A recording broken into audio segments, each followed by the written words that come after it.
So next talk will given by Nico. Yeah, he's a current student of Stephen and Adam. Yeah. All right. Yeah, so I'm Nico. I work with Stephen and Adam.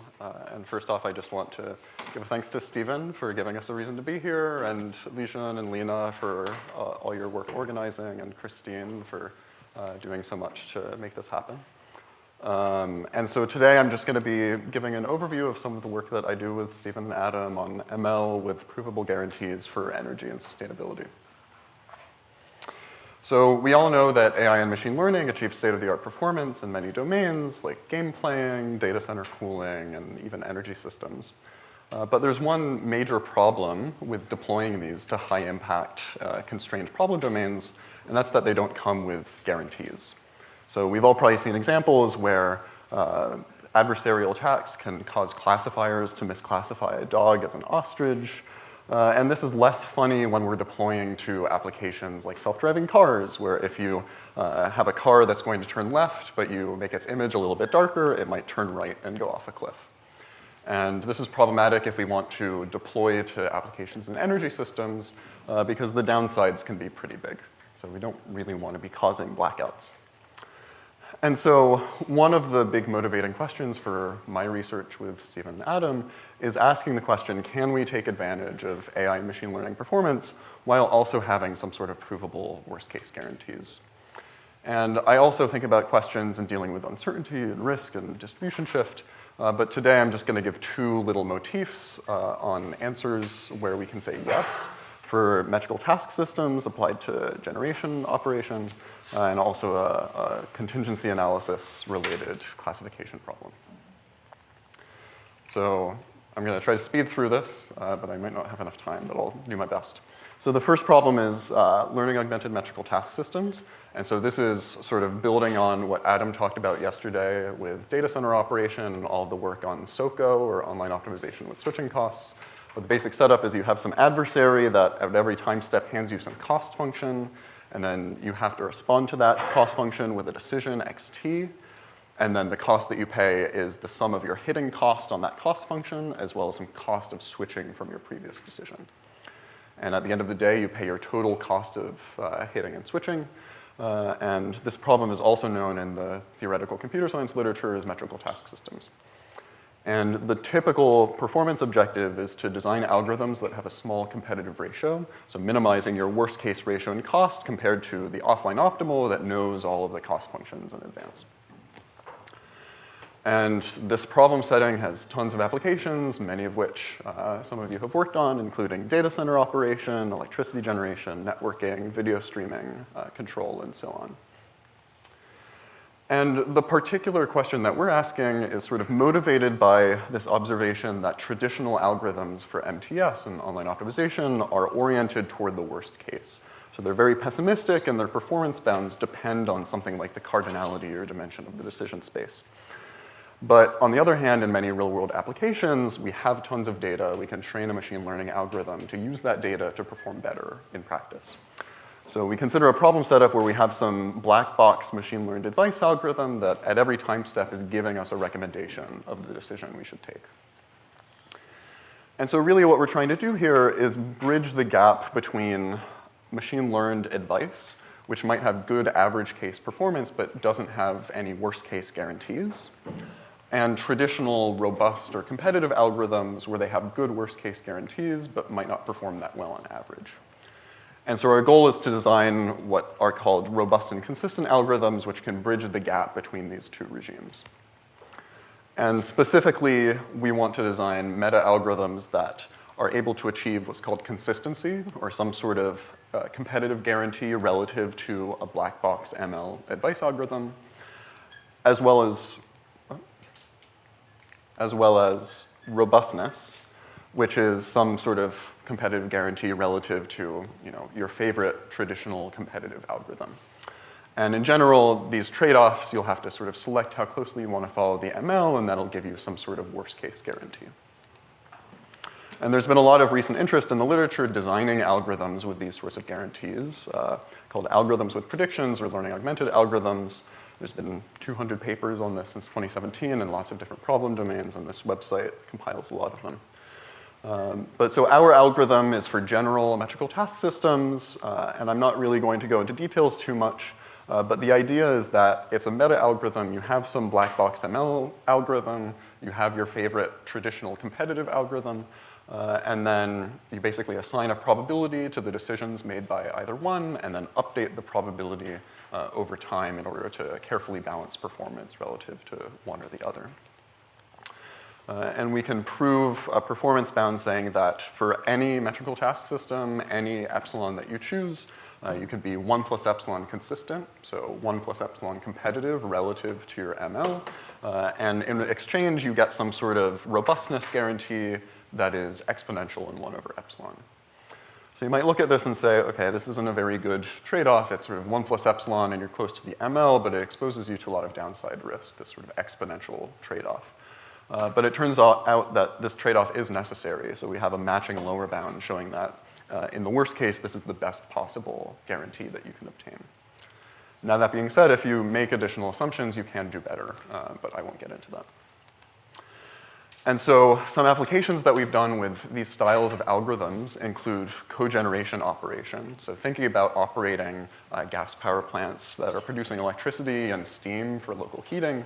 And you can model this as an MTS instance where the cost functions you receive are the fuel cost of operating your generators at a certain level under uncertain demand or wind that you receive online. Your decisions are the actual dispatch decision that you make for your steam and generation. And then the switching cost is some sort of ramp cost that you incur via degradation by ramping too much.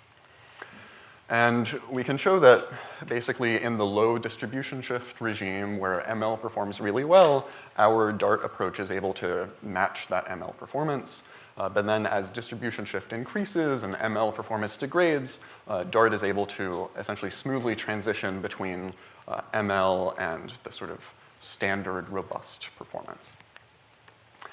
And in addition, when there's increasing wind, which leads to more frequent ramp needs on the grid, using machine learning and by extension using the learning augmented approach allows for more efficiency because you can more efficiently anticipate these sort of ramp needs and do better than a standard greedy algorithm that's not anticipating these and maintain worst case guarantees. All right, so that's the first problem. I'm going to move on to the second problem, which is a contingency screening problem motivated by more sort of standard power systems problems. And so this is sort of motivated by the sort of fact that reliable power grid operation requires planning for contingencies in advance. So a contingency is a failure of one or more line assets. And so in the example of like the 2003 Northeast blackout, it was a line failure that sort of led to this large-scale blackout. And these can have billions in economic losses. And the industry standard practice is to check contingency security for n minus k scenarios. So looking at simultaneous failures of k assets and trying to make decisions for dispatch which are sort of robust or reliable in all of these scenarios. Now, n is the total number of assets, k is the number of simultaneous failures you're thinking about. As k grows even moderately large, you're thinking about an exponential number of scenarios that you need to consider. And that leads to a huge number of contingencies, made even harder by the fact that growing renewables penetration means you need to also consider many scenarios for what your net demand is going to be, how much solar you have. And so the question that we ask is, can we use machine learning to accelerate the contingency analysis problem? Now, there's been a lot of work on this, but we're specifically asking, can we do this while also having some sort of provable guarantee on prediction reliability?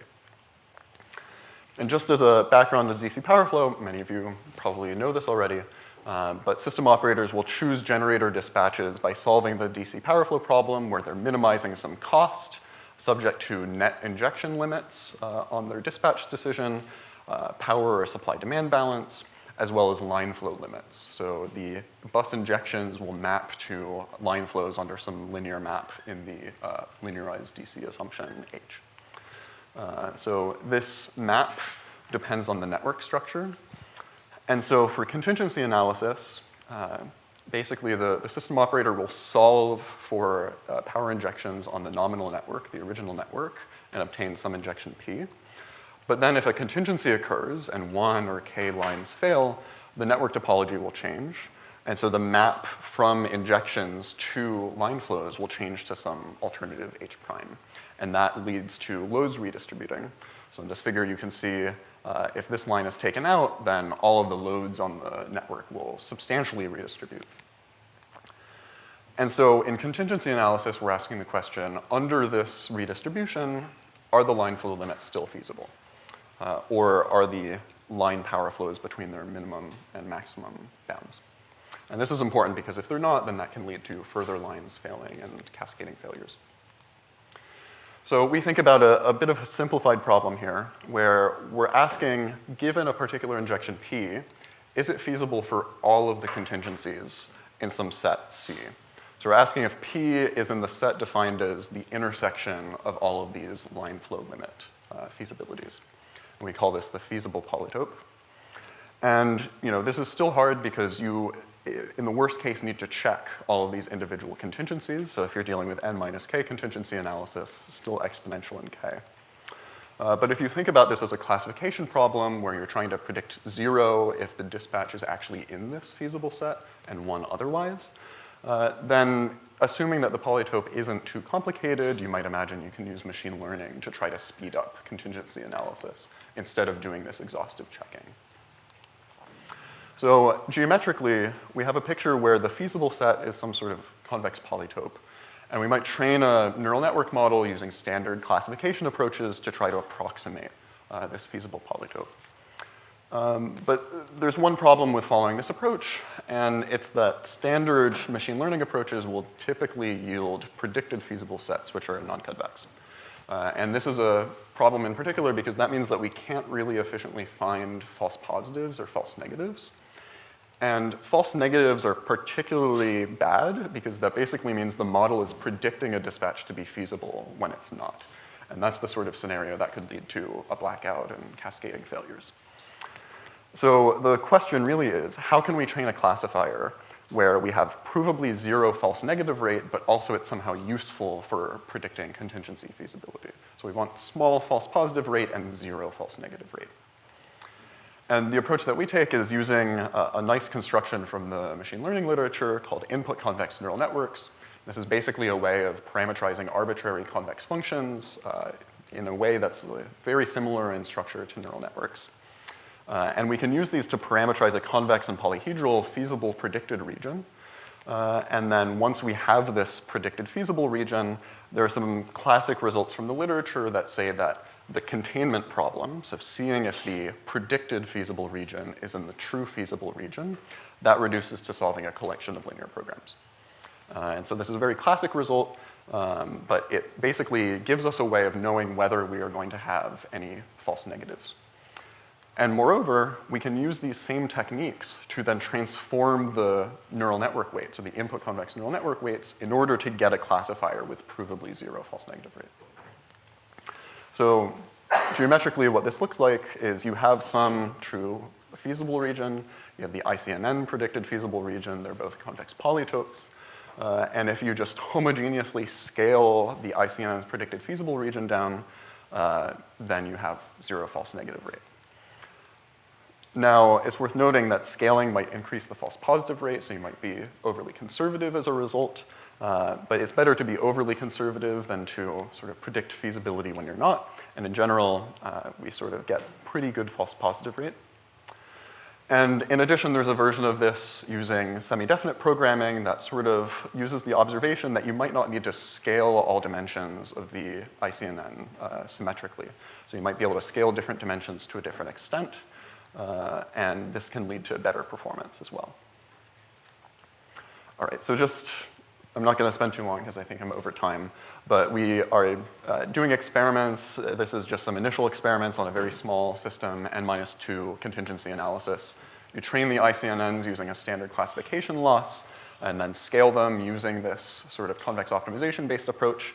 And we can see that for the best models, which are in this bottom left corner here, they achieve 0 false negative rate, false positive rate that's somewhere around 10%, and then they're about twice as fast as just checking all the contingencies one by one. And we anticipate that we should be able to scale this up to larger systems, get better speed ups, and yeah. Right. Thank you.